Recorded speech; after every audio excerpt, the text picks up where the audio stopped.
पाकिस्तान की फ़ौज जो है वो दुनिया की नंबर 1 फ़ौज है। पाकिस्तान के जो इदारे हैं इस्टेब्लिशमेंट के, ISI के, वो दुनिया के नंबर 1 इदारे हैं। अब साथ में एक दो चीज़ और भी जुड़ गई है कि पाकिस्तान के जो जनरल और कर्नल है दुनिया के नंबर 1 करप्ट तरीन जनरल और कर्नल्स हैं। पाकिस्तान के जो मिलिट्री इदारे हैं वो दुनिया के करप्ट तरीन मिलिट्री इदारे हैं, नंबर 1 पे वो भी चीज़ें हैं। तो इनको भी साथ PDM ये नहीं चाहती। अब बस इसी तगो दो में लड़ाई चल रही है, किसी तरीके सितंबर गुजर जाए और नया जज आ जाए। लेकिन इमरान खान इसी में है कि सितंबर ना आए, किसी तरीके उससे पहले ही इलेक्शन का ऐलान हो जाए या कम से कम शहबाज शरीफ साहब असम्बलियाँ तोड़। अस्सलाम वालेकुम व्यूअर्स, मैं हूं जावेद इकबाल कुरैशी। व्यूअर्स, आज की वीडियो में मैं बात करूंगा कि इस वक्त पूरे पाकिस्तान में यह शोर चल रहा है कि जिन लोगों ने फ़ौजी एजाज़ात को आग लगाई है, जलाया है, तोड़ा है, उनके खिलाफ मुकदमात बन रहे हैं, उनको पकड़ा जा रहा है। वीडियोस लिंक्स के ज़रिए उनकी निशानदेही की जा रही है, वीडियोस में उनको तलाश किया जा रहा है। उन लोगों पर इनाम रखा गया है कि जिन लोगों ने उनकी वीडियोस जो मौजूद है तो उनमें उनके चेहरों को जूम करके उन पर इनाम लगाया गया है कि जो जो इनकी ख़बर देगा, इनके बारे में बताएगा, उसको इनाम दिया जाएगा और उसका नाम भी सीगा राज में रखा जाएगा। तो इस वक्त पाकिस्तान में बस यही शोरो गोगा हर तरफ फैला हुआ है। देखें, बात यह है कि आखिर इसकी नौबत ही क्यों आई। पाकिस्तान वो कौम है जो अपने शहादा से बहुत प्यार करने वाली है। 77 साल 76 साल हो गए हैं कि उन्होंने अपने माथे पर शहादा को सजा कर रखा हुआ है, जैसे झूमर को दुल्हन सजा कर रखती है माथे पर। तो अपना जेवर बना के रखा हुआ है चौकोर चौराहों में, अपने बच्चों को ये बताने के लिए कि ये वो लोग हैं जिन्होंने अपनी जानों के नजराने पेश किए हैं मुल्क की खातिर, ताकि हमारे बच्चे भी कुछ सीखें और कल उनकी तरह बने, उन शहादा की तरह। तो आखिर क्या वजह है, नौबत क्यों पेश आई? देखें, वो एक मिसाल है, दिल आया गधी पर तो परी क्या चीज़ है। इस वक्त पाकिस्तान में इमरान खान साहब के बहुत ज़्यादा लवर हैं, कारकुनान हैं, लोग उनको पसंद करते हैं। एक टोला है, चले आप कम कह लें या ज़्यादा कह लें, हम इस बहस में नहीं पड़ते, लेकिन इमरान खान को भी पसंद करने वाले लोग हैं, मौजूद हैं।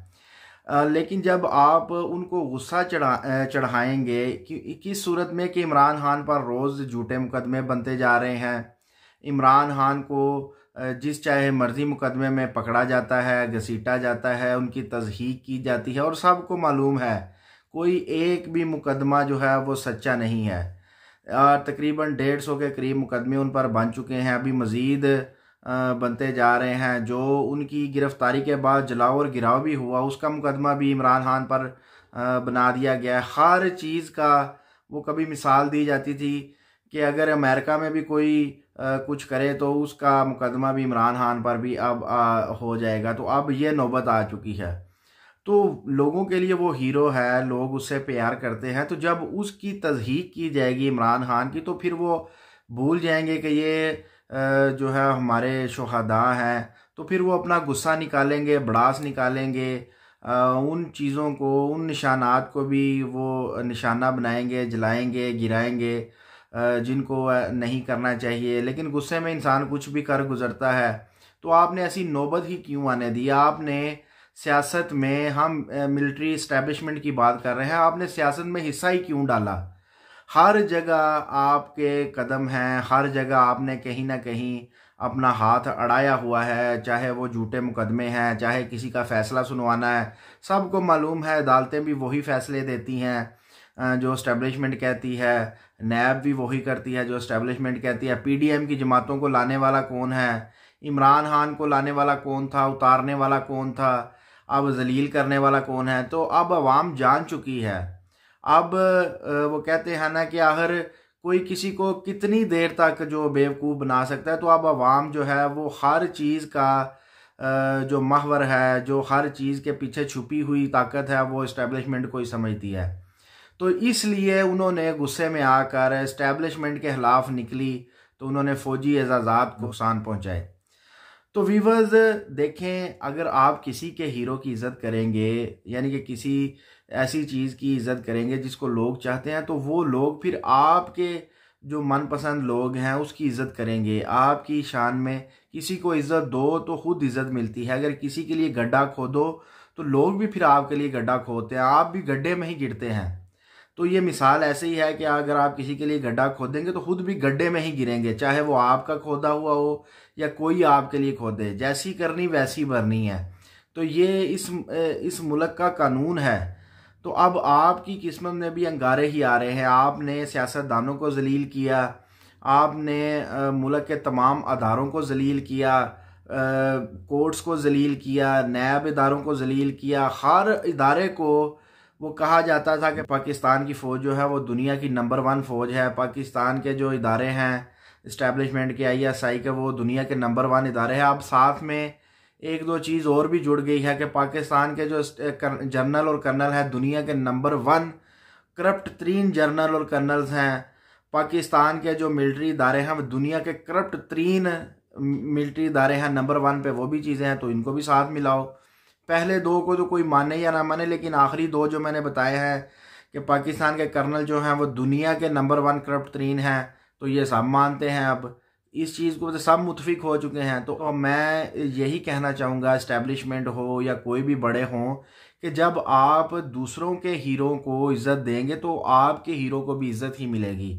हम इसके हक़ में नहीं है कि ऐसा होना चाहिए था कि जो तस्वीर शहदा की लगी हुई थी उनको तोड़ना चाहिए था या उनको जलाना, जो मुजस्समात लगे हुए थे उनको जलाना चाहिए। मैं इसके बिल्कुल हक़ में नहीं हूँ, लेकिन लोग गुस्से में फिर क्या करें? लोग क्या अपने घरों को ही जलाएं? किसी की वजह से क्या अपने आप को ही आग लगाएं? तो लोग अपने आप को कोस कोस कर थक चुके थे, तो इसलिए उन्होंने डायरेक्ट कोर कमांडर हाउस को जलाया, मुख्तलिफ मिलिट्री कैंट्स पर हमले किए। अभी तक तो ये भी साबित नहीं है कि किन्होंने किए, किसकी साजिश थी। क्या दूसरी पार्टियों ने लोग भेजे हुए थे जो मुंह पर मास्क चढ़ाकर ये काम करते रहे ताकि PTI को बदनाम किया जाता रहे। तो व्यूअर्स, ये बात थी मेन कि आप अब देखें, जब भी किसी मुल्क में इनकलाब आता है या आज़ादी आती है, अब लोगों को पकड़कर आप निशाने इबरत बनाना चाहते हैं तो इससे आग और भड़केगी, इससे आग कम नहीं होगी। अगर ऐसा होता तो किसी मुल्क को आज़ादी नहीं मिलती। लोग सूलियों पर झूल गए, लोग नेज़ों पर लटक गए, लेकिन लोगों ने आज़ादी का नारा नहीं छोड़ा और आखिर में मुल्क को आज़ाद ही करना पड़ा। तो ये किसी की कम अकली है, कम फहमी है कि लोगों को झूठे मुकदमात में पकड़कर, लोगों को ऐसा करके, लोगों को वैसा करके तो हम डरा लेंगे। तो कोई डरता नहीं है। इससे नफ़रत बढ़ेगी इस्टेब्लिशमेंट के ख़िलाफ़, हमारे मिलिट्री इदारों के ख़िलाफ़। तो खुदारा इन चीज़ों को छोड़ना चाहिए, लोगों को आज़ादी देनी चाहिए, प्यार का पैगाम देना चाहिए और प्यार का पैगाम ही आपको आगे से मिलेगा। ये नहीं होगा कि आप नफ़रत का पैगाम दें और आपको आगे से प्यार मिले और फूल मिले। ऐसा कभी नहीं होता और अब तो बिल्कुल नहीं होगा। कौम उठ चुकी है, कौम जो है बिल्कुल आपको ही ज़िम्मेदार समझती है हर चीज़ की। अब दूसरी तरफ फजलुर रहमान साहब ने भी जो लॉन्ग मार्च किया था, धरना दिया था, देखें व्यूअर्स कैसी नाइंसाफ़ी है। इस्लामाबाद में दफ़ा 144 नाफिज थी। दफ़ा 144 का मतलब है कि किसी जगह पर 2 या 3 या 4 बंदे इकट्ठा होकर खड़े नहीं हो सकते, कोई मुजाहरा नहीं कर सकते। माँ स्वाए 1 या 2 बंदे घर से निकल सकते हैं, कोई ज़रूरी काम हो वो भी बताना पड़ता है, इजाज़त लेनी पड़ती है जो लोग बाहर खड़े होते हैं हिफाजत के लिए उनसे, वगरना गोली के आर्डर तक होते हैं। लेकिन फजलुर रहमान साहब आए अपना जत्था लेकर, कम था या ज़्यादा ये अलहदा बहस, हम इसमें नहीं पढ़ते। वो लेकर आए, आकर उन्होंने सुप्रीम कोर्ट की दीवारों को भी फलांगा, डी चौक में धरना भी दिया। हुकूमत ने उनको पानी भी पिलाया, उनको खाना भी खिलाया, उनके साथ मिलकर एहतजाज भी किया PDM की तमाम जमातों ने। तो ये कैसी अजीब बात है, ये एक लतीफ़ा ही है। फजलुर रहमान साहब PDM के सरबराह हैं, हुकूमत में शामिल हैं, उनका बेटा हुकूमत का हिस्सा है। तो देखें, हुकूमत ने ही हुकूमत के ख़िलाफ़ लॉन्ग मार्च किया, हुकूमत ने ही हुकूमत के ख़िलाफ़ धरना दिया, हुकूमत ने ही हुकूमत के ख़िलाफ़ रैली निकाली और हुकूमत ने ही हुकूमत से जो है वो डायलॉग किए और हुकूमत ने ही हुकूमत के आगे मुतालबात रखे, हुकूमत ने ही हुकूमत के मुतालबात मान लिए और फिर हुकूमत के कहने पर हुकूमत ने ही धरना ख़त्म कर दिया। कैसी मज़ाक का हेज़ बात है। लेकिन उनको किसी ने नहीं पकड़ा। जाहिर है जब आप पकड़ते तो फिर आगे से जलाओ गिराव होना था ना, लेकिन अगर आप एहतजाज करने देते, उनको मारते, डंडे आंसू गैस करते, तो फिर उन्होंने भी आगे से जो मुंतशिर होना था जलाओ गिराव करना, उनको किसी ने पकड़ा भी नहीं। दफ़ा 144 की धज्जियाँ उड़ाई गई, कानून का जो मजाक उड़ाया गया। कानून सिर्फ इमरान खान और उसके कारकुनान वास्ते रह गया है। दफ़ा 144 सिर्फ और सिर्फ इमरान खान वास्ते। तो यही बात है जिसकी वजह से लोगों के दिलों में नफ़रत पड़ गई है। लोग कहते हैं यह फजलुर रहमान हो या PDM हो या तरीके लब्बैक हो या कोई भी जमात हो, ये सब के सब आला कार हैं इस्टेब्लिशमेंट के। इस्टेब्लिशमेंट जिसको चाहती है उसको उठाकर धरना दिलवाती है, जिसको चाहती है लॉन्ग मार्च करवाती है, जिस जमात को चाहती है इक़्तिदार में ले आती है इस्टेब्लिशमेंट, और जिस जमात को चाहती है इक़्तिदार से बाहर कर देती है। जिस जमात को इस्टेब्लिशमेंट चाहती है उस पर मुकदमात बनवाती है, उसको फांसी दिलवाती है। जैसा कि जुल्फ़िकार अली भुट्टो साहब को फांसी भी दिलवाई थी, वो भी किसने दिलवाई थी आप सबको मालूम है, बताने की ज़रूरत नहीं है। और जिस जमात को चाहती है जलील करती है, जैसे कि इमरान खान को इस वक्त जलील किया जा रहा है। तो वह ये मेन बात है कि लोग इस वक्त हर बात की जो जड़ है उसको वो इस्टेब्लिशमेंट को ही समझते हैं। वो कहते हैं कोई भी बुरा काम इस वक्त पाकिस्तान में हो रहा है, चाहे वो नून लीग कर रही है, फजलुर रहमान साहब या किसी भी पार्टी ने कुछ भी किया है, तो वो इस्टेब्लिशमेंट इतना इस वक्त दिलों में नफरत भर चुकी है। वो कहते हैं 76 साल में 77 साल में जो कुछ किया दरा है इसी इस्टेब्लिशमेंट का किया दरा है। अभी भी वक्त है इस्टेब्लिशमेंट को अपनी पॉलिसियों पर गौर करना चाहिए और हकीकी मानों में सियासत से बाहर आना चाहिए, ना कि हर अदारा में छेड़खानी करनी चाहिए। फैसले अपनी मर्ज़ी के, सुप्रीम कोर्ट हो, हाई कोर्ट हो, सेशन कोर्ट हो, सबको मालूम है वहाँ भी इदारों की ही मर्ज़ी चलती है, इस्टेब्लिशमेंट इदारों की। नैब हो वहाँ भी इस्टेब्लिशमेंट की जिसको चाहती है इस्टेब्लिशमेंट जलील करवाती है, जिसको चाहती है इस्टेब्लिशमेंट जो है वो इज़्ज़त देने की। लेकिन ये बात भूल चुकी है इस्टेब्लिशमेंट, व तो इज़्ज़ु मन तशाओ व तो ज़िल्लु मन तशाओ। और इस तरह के जो मज़मूम मकासद से, मज़मूम हथकंडों से कौम डरती नहीं है। आज़ादी जो है, आज़ादी की तहरीक जो है वो रुकती नहीं है बल्कि बढ़ती हैं। आप जिसको चाहे मुकदमात में पकड़ें, आप इज़्ज़त दें आपको इज़्ज़त मिलेगी, आप नफ़रत देंगे तो आपको नफ़रत ही मिलेगी, अंगारे ही मिलेंगे। ये इस्टेब्लिशमेंट को अपने जो है वो जो काम है उन पे गौर करना चाहिए, उनको तब्दील करना चाहिए, सियासत को उसके ऊपर छोड़ देना चाहिए, जिस चाहे मर्जी करवट बैठे।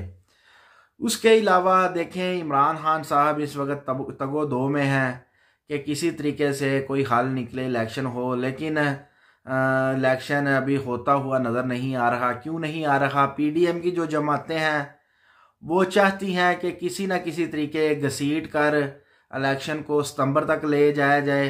अब सितंबर में क्या गेम है? सितंबर में ये गेम है कि सितंबर में काजी फायज़ ईसा ने जज लगने हैं सुप्रीम कोर्ट के, तो उसके बाद फिर जो चाहे मर्ज़ी इमरान खान करता फिरे, वो कोई डेट नहीं देंगे, चाहे 2 साल में इलेक्शन हो या 3 हो। लेकिन इमरान खान ये चाहता है काजी फायज़ ईसा के लगने से पहले पहले हम किसी न किसी तरीके इलेक्शन करवा लें, तो PDM ये नहीं चाहती। अब बस इसी तगो दो में लड़ाई चल रही है, किसी तरीके सितंबर गुजर जाए और नया जज आ जाए, लेकिन इमरान खान इसी में है कि सितंबर ना आए, किसी तरीके उससे पहले ही इलेक्शन का ऐलान हो जाए या कम से कम शहबाज शरीफ साहब असम्बलियाँ तोड़ दें। तो वह ये थी हमारी आज की वीडियो। हमने आपको बताना था कि इस्टेब्लिशमेंट का किरदार क्या है, लोगों के दिलों में इस वक्त नफ़रत क्यों पनप रही है कि वो हर चीज़ की ज़िम्मेदार इस्टेब्लिशमेंट को क्यों समझती है। ये उनकी खुद अपनी हरकत हैं, अपना ज़ुम्मा खुद उनका है, वो ऐसे काम करते रहे हैं माजी में और अभी तक कर रहे हैं और मुस्तकबिल में भी वो करें। कहने को तो वो ये कहते हैं कि हम किसी सियासी सरगर्मी में शामिल नहीं हैं, लेकिन सब का सब झूठ है, झूठ का पलंदा है। जो उनके खिलाफ बोलता है उनको भी किसी न किसी मुकदमे में पकड़ लिया जाता है, लेकिन अवाम डरेगी नहीं, अवाम रुकेगी नहीं, इज़हारे ख्याल करती रहेगी, चाहे जो चाहे मर्ज़ी हो जाए। तो व्यूअर्स हमें अब इजाज़त दें, इंशाअल्लाह ताला नेक्स्ट वीडियो में आपकी खिदमत में हाजिर होंगे। अल्लाह हाफ़िज़ व नासिर। अस्सलामु अलैकुम व रहमतुल्लाहि व बरकातुहू।